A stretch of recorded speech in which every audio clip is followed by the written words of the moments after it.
안녕하세요. 네, 여러분이 공유해 주신 비즈니스 뉴스들, 오늘도 저희가 깊이 한번 들여다보겠습니다. 2025년 세제 개편안부터 시작해서요. 한미 관세 협상, 또 빅테크 소식까지 정말 알아야 할 것들이 많더라고요. 네, 안녕하세요.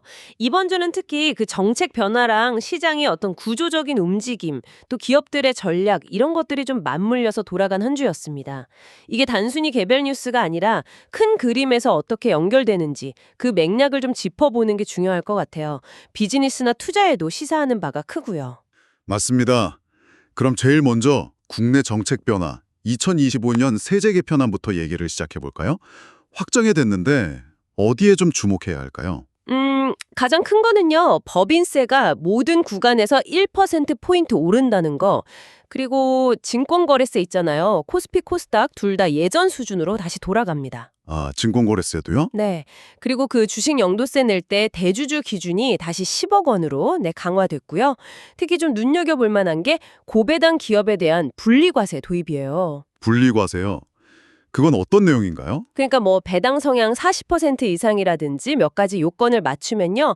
그 배당 소득을 다른 소득이랑 합쳐서 계산 안 하고 따로 떼서 최대 35% 세율로 과세한다는 거죠. 아하, 그렇군요. 그럼 기업 입장에서는 법인세 부담도 늘고 배당 정책도 이걸 고려해서 좀 새로 짜야겠네요. 그렇죠. 배당을 늘릴 유인이 될 수도 있고 또 다르게 생각할 수도 있고요. 투자자들은 그럼 연말에 대주주 기준 피하려고 나오는 매물, 이거 좀 조심해야겠고 고배당주 투자할 때는 분리과세 받을 수 있는지 조건도 따져봐야겠네요. 네, 정확합니다. 그런 부분들을 좀 챙겨보셔야 하고요. 또 대외 변수로는 역시 한미 관세율 합의 소식, 이거 중요했죠. 네, 맞아요. 15%로 합의가 됐죠. 네, 모두가 걱정했던 뭐 25% 최악은 피했는데 그래도 이게 사실상 FTA가 좀 약화된 거 아니냐 이런 우려도 있고요.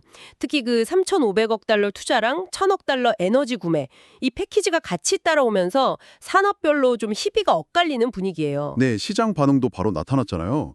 조선주는 확 올랐는데 자동차주는 좀 약세를 보였고 확실히 정책 수혜가 기대되는 뭐 조선, 방산, 원전 이쪽으로 자금이 좀 쏠리는 것 같아요. 포트폴리오 점검이 필요해 보입니다. 맞습니다. 그런 거시적인 변화 말고도 또 시장 내부 시스템에도 변화 움직임이 있더라고요. 아, 그 거래 시간 연장 검토 소식이요? 네, 한국거래소가 거래 시간을 최대 12시간, 그러니까 오전 8시부터 저녁 8시까지 늘리는 걸 검토 중이라는 거죠. 아무래도 그 넥스트레이드 같은 대체 거래소, ATS라고 하죠. 새로운 경쟁자가 생기니까 이걸 의식한 움직임으로 보입니다. 와, 12시간이요? 거래 시간이 그렇게 늘어나면 투자자들 대응 방식이나 뭐 시장 변동성에도 영향이 꽤 있겠는데요. 그렇죠. 어떻게 될지는 좀 지켜봐야 할 것 같고요. 아, 그리고 금융권 소식도 있었죠. NH투자증권이 유상증자한다고요? 네, 6,500억 원 규모로 유상증자를 해서 IMA, 그러니까 종합투자계좌 시장에 본격적으로 뛰어든다는 건데요. 이게 원금 보장 성격이 있거든요. 아, 원금 보정이요? 네. 그러면 좀 안정성을 중요하게 생각하는 자금이 그쪽으로 몰릴 수도 있겠네요. 네, 그럴 가능성이 있죠. 그리고 개별 기업들 움직임도 좀 재미있습니다. 네이버 같은 경우는 베이비 바우처처럼 특정 고객층을 딱 겨냥한 멤버십 혜택을 내놨고요. 넷플릭스랑 제휴한 것도 효과를 좀 보고 있는 것 같고요. 음, 반면에 태광산업은 중국에서 스판덱스 사업을 접기로 했어요. 그쪽 시장이 공급 과잉이 심각해서 이제 수익성이 안 나오니까 사업 재편에 나선 거죠. 아, 과감한 결정이네요. 해외 쪽도 좀 볼까요? 빅테크 애들 실적 발표가 있었고 또 피그마 상장도 아주 뜨거웠죠. 네, 애플은 뭐 역대급 실적을 냈고 메타랑 마이크로소프트는 역시 AI 투자 덕분인지 괜찮았고요. 다만 아마존은 클라우드, AWS 마진이 좀 둔화되는 거 아니냐? 이런 걱정이 좀 나왔죠. 와, 근데 피그마요. 상장 첫날 주가가 3배나 뛰었다고요? IPO 시장 분위기 안 좋다고 그랬었는데 이건 정말 대단한데요? 그러니까요. 정말 오랜만에 보는 그런 열기였죠.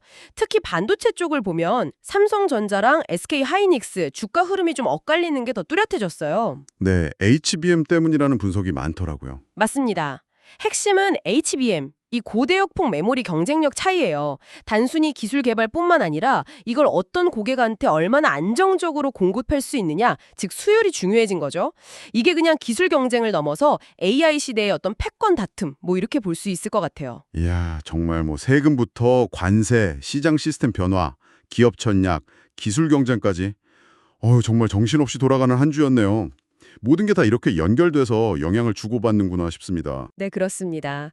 기업들은 이제 비용이나 공급망 관리 이런 걸 다시 한번 들여다봐야 할 시점이고요. 투자자들은 이런 변화의 큰 흐름을 읽으면서 좀 민첩하게 대응해야겠죠. 그래서 이런 여러 변화들 속에서 여러분의 비즈니스나 투자 전략에서 가장 중요하게 봐야 할 변수, 딱 하나를 꼽는다면 그게 뭘지 한번 생각해 보시는 게 어떨까 싶습니다. 이 질문을 좀 곱씹어 보시면 다음 단계를 준비하는 데 좀 도움이 되지 않을까 합니다.